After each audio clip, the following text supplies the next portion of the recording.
പെരുമ്പറമ്പ് മഹാദേവ ക്ഷേത്രത്തിൽ അഷ്ടദ്രവ്യ മഹാഗണപതി ഹോമവും ഗജപൂജയും ആനയൂട്ടും ഭക്തി നിർഭരമായ അന്തരീക്ഷത്തിൽ നടത്തി.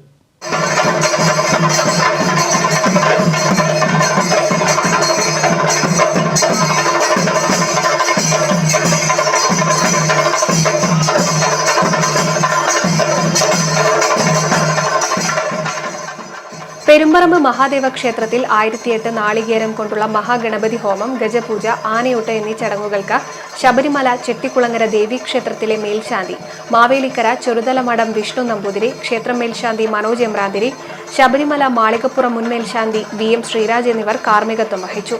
പ്രശസ്ത വാദ്യകലാകാരൻ ആലങ്കോട്ട് കുട്ടൻ നായരുടെ പാണ്ഡിമേളവും നടന്നു. ചടങ്ങിൽ നിരവധി ഭക്തർ പങ്കെടുത്തു.